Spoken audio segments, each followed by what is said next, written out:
40-year-old Ruth Miller, an Amish mother of four from Millersburg, Ohio, is in custody after she took her 4-year-old son's life and attempted to take her other three children's lives after. It was reported that the weekend of August 22nd, 2025, Ruth and her husband Marcus took their family to Atwood Lake in Ohio for Ruth's birthday. Around 1 o'clock in the morning, both Ruth and her husband Marcus believed that God was talking to them and telling them to go down to the dock and jump into the water. So they did. The sheriff investigating this case said that Ruth and Marcus were carrying out tasks in order to prove their faith to God. Now, after Ruth and Marcus had gone into the lake, they ended up going back to their campground where they were staying with their children, and Marcus ended up telling Ruth allegedly that he wanted to go back out to the lake. Something was calling him out to the lake, and it was God. So he ended up going back out to the lake, and he never returned, according to Ruth. She later said that she believed that Marcus had sunk to the bottom of the lake and that he had been swallowed by a big fish in the name of God. Hours later, around 8:30 in the morning, deputies said that Ruth actually took her 4-year-old son,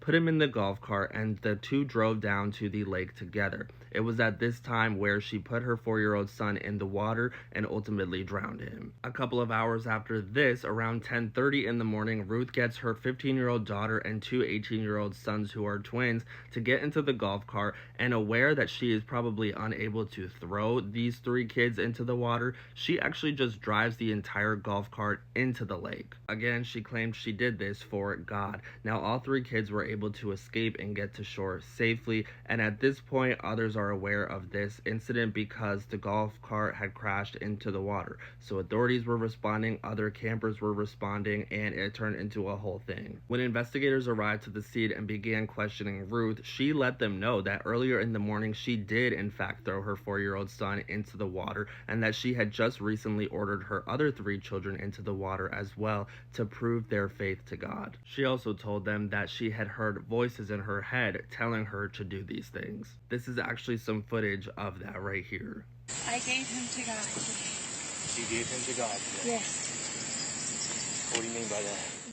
I threw him in the lake and I gave him to God.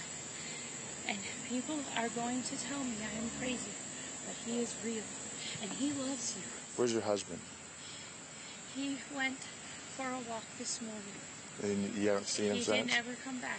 God told me he in the lake and a fish swallowed him. Later that day, around 6 p.m., 4-year-old Vincent's body was recovered from the water, and the next day, on the 24th, Marcus, the husband's body, was recovered from the water as well. Authorities did emphasize that Marcus was not part or involved in endangering the welfare of his children, and that, according to family members, Ruth was actually misinterpreting Bible passages due to a mental health crisis. Ruth was immediately hospitalized for a mental health evaluation following this incident, and her three surviving children were released to relatives. A couple of weeks later, on Friday, September 5th, 2025, Ruth was indicted by a grand jury on a total of 7 different charges. 1 count for aggravated MURDER for her 4-year-old son, 1 count of MURDER for her 4-year-old son, 1 count of child endangering for her 15-year-old daughter, and 3 counts of DV for the 15-year-old daughter and her 2 twin sons. Ruth is currently in custody at the Tuscarawas County Jail and is scheduled to be arraigned on Monday, September 8th in front of Judge Michael J. Ernest. Prosecuting attorney Ryan Steyer said that if convicted, Ruth Miller could face a minimum of life in prison with the possibility of parole after serving 20 years and a maximum of life in prison without the possibility of parole. What do you guys think about this story? Let me know your thoughts in the comments.